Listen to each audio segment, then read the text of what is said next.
નમસ્તે વિદ્યાર્થી મિત્રો, ધોરણ 3 આવો હિન્દી શીખે. આવો હિન્દીમાં શીખે એમાં પેજ નંબર કાઢો 48. પેજ નંબર કેટલા? 48. પેજ નંબર 48 ઉપર હવે આપણે નવો પાઠ ભણીશું. પાઠ છે 21, સબરી કે બેર, એટલે કે સબરીના બોર. સબરી કે બેર એટલે શું થાય? બોર. બોર તમને ખબર છે, અત્યારે શિયાળામાં બોર આવે છે એ બોર.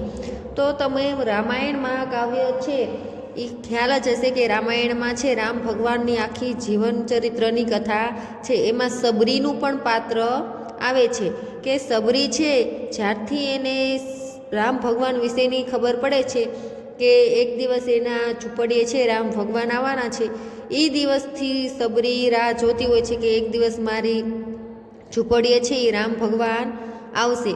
અને દરરોજ સવારમાં વહેલા જાગીને કહેવાય ને કે પોતાનું ઘર સ્વચ્છ કરે, પછી બહારનું જે ફળિયું હોય ફળિયું સાફ કરે, ફળિયામાં ફૂલડા પાથરે. શું કામ? કે એને ખબર હતી કે એક દિવસ મારા ઘરે છે રામ આવવાના છે, તો એની દરરોજ સવારમાં જાગીને ભગવાન રામની છે આવવાની રાહ જોતી અને એને આવવા માટેની સ્વાગત માટેની બધી તૈયારી દરરોજ કરતી.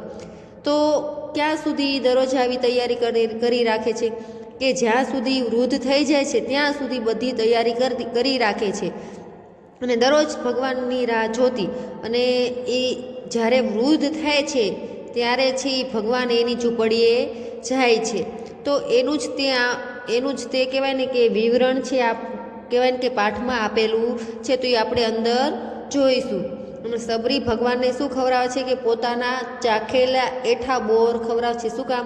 કે ભગવાનને ખાટા ન લાગે એટલા માટે ચાખીને ગળા બોર છે એ ભગવાનને આપે છે. તો આપણે એ પાઠનું અંદર હવે જોઈશું. એક ઘના વન થા. એક એટલે ઘના એટલે શું? ઘટાદાર. ઘના એટલે ઘટાદાર, વન એટલે કે જંગલ, થા એટલે કે હતું. એક घटादार जंगल हतु. वन में घने पेड़ों और झाड़ियों के बीच में एक छोटी सी कुटिया थी.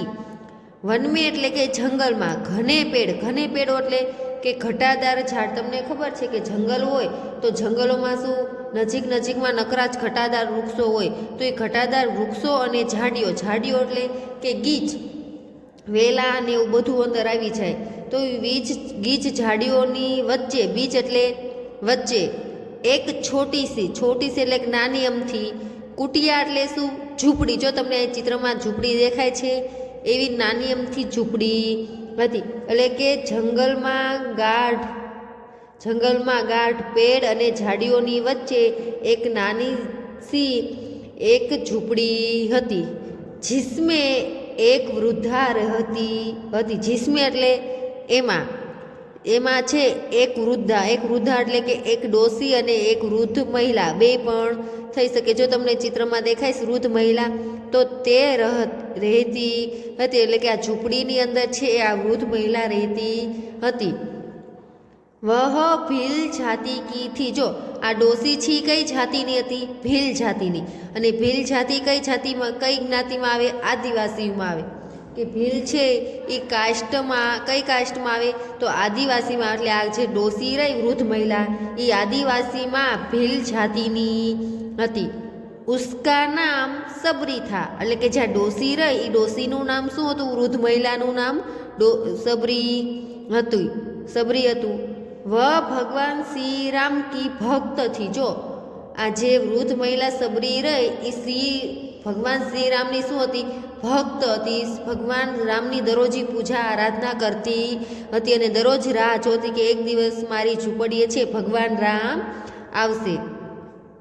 સબરી સદા શ્રી રામ કી ભક્તિ મેં લીન રહેતી હતી. જો સબરી સદા એટલે હંમેશા, શ્રી રામ કી ભક્તિમાં એટલે કે ભગવાન રામની ભક્તિમાં લીન રહેવું એટલે શું? તલ્લીન રહેવું.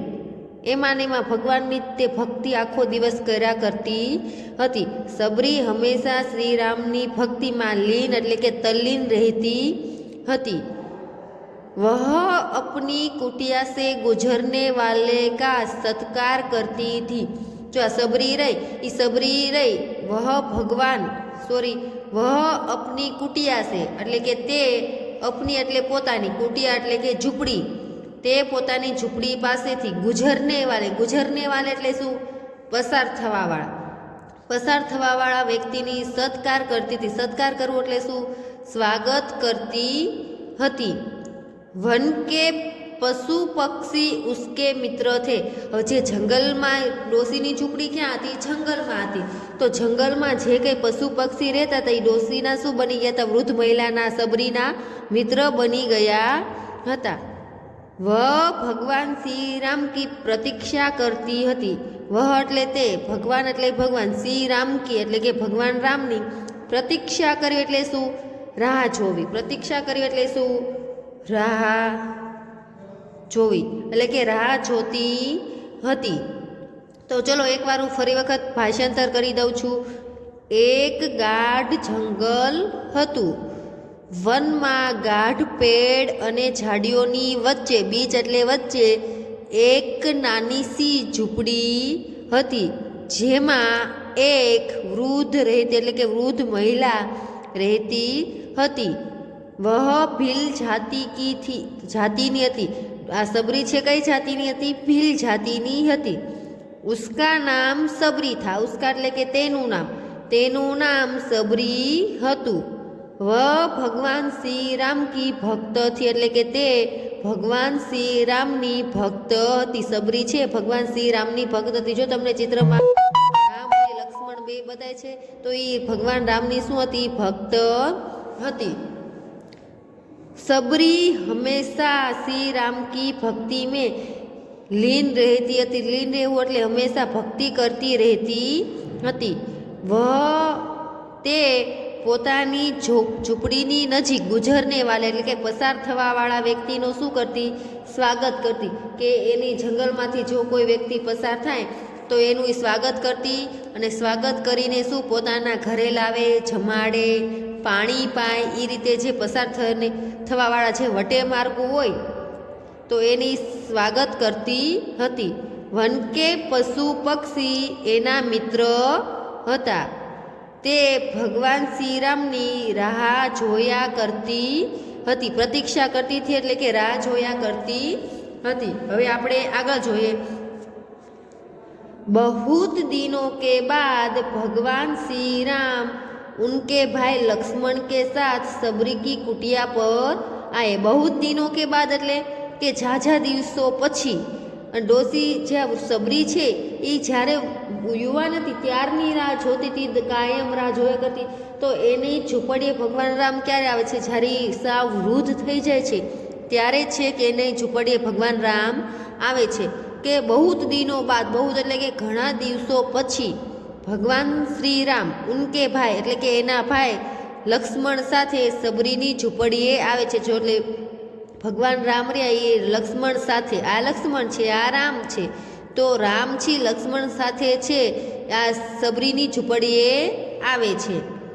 सबरी की खुशी का ठिकाना न रहा, एटले के सबरीनी खुशीनो पार न, ठिकाना न रहेवुं एटले पार न रहेवुं। पार न रहेवुं एटले शुं? के खूब ज खुश थई जाय छे सबरी, कारण के ते दिवसनी राह जोती थी अने अचानक ज तेनी झूंपड़ीए भगवान राम आवे छे एटले खूब ज खुश थई जाय छे। सबरी अतिथि का सत्कार करने लगी। अतिथि एटले कोण? मेहमान। अतिथि एटले मेहमान। तो कया बे मेहमान? राम अने लक्ष्मण। आ राम अने लक्ष्मणनुं शुं करवा लागे छे? सत्कार करने लगी। सत्कार करवुं एटले शुं? स्वागत करवा लागे छे। सबरी ने वन से तोड़े बेरों की डालियां भगवान के आगे रख दी। जो शुं कहे छे के सबरी छे ई वनमांथी तोड़े बेर, बोर तोड़ी लावे छे। भगवान ने खावा माटे शुं लावे छे? बोर लावे छे। ई बोरनी डालिया, बोरा होय ने आपणे बोरडी, ई बोरडीनी डाळो तोड़ीने लावे छे अने क्यां राखे छे? भगवान श्री रामनी आगळ लावे छे। फिर उसे विचार आया, अगर ये बेर खट्टे हुए तो श्री राम क्या सोचेंगे? हवे जो सबरी बोर वीणीने लावी थी तो ये बोर लावीने एवुं विचारे छे के जो हूँ बोर एमनाम आपी दईश अने बोर खाटा हशे तो भगवान श्री राम शुं विचारशे के सबरीए तो मने खाटा बोर खवराया एवुं।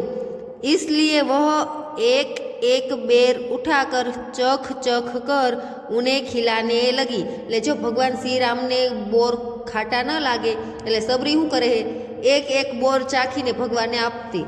ખાટું બોર લાગી શું કરે ફેંકી દેતી. જે ગળું બોર લાગે એ જરા ચાખે અને જે ગળું બોર એ શું કરે ભગવાન શ્રી રામને આપતી હતી, એટલે કે ખવડાવતી હતી. જો બેર મીઠા હોતા उसे अपने अतिथि को खिला देती और जो बेर खट्टा होता उसे फेंक देती.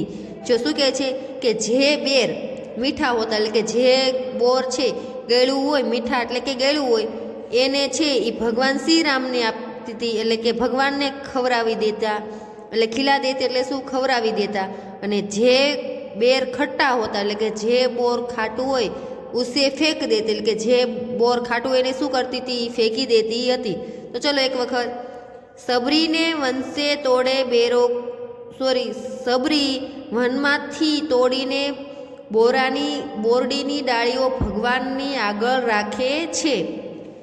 પછી તેને વિચાર આવ્યો, જો આ બોર ખાટા હશે તો શ્રીરામ શું વિચારશે? એટલા માટે તે એક એક બોર ઉઠાકર એટલે કે લઈને ચાખીને શ્રીરામને ખીલાને લગી, એટલે કે ખવડાવવા લાગી. જો બેર એટલે કે જે બે બોર મીઠા હતા તેને પોતાના શ્રીરામ એટલે કે પોતાના મહેમાનને ખવડાવી દેતા અને જે બોર ખાટા હોય તેને તે ફેંકી દેતી હતી. ભગવાન શ્રી રામ યહ દેખકર મન રહે છે. જો ભગવાન શ્રી રામને આ જોઈને શું આવતું હતું? થોડું થોડું હસવું આવતું હતું.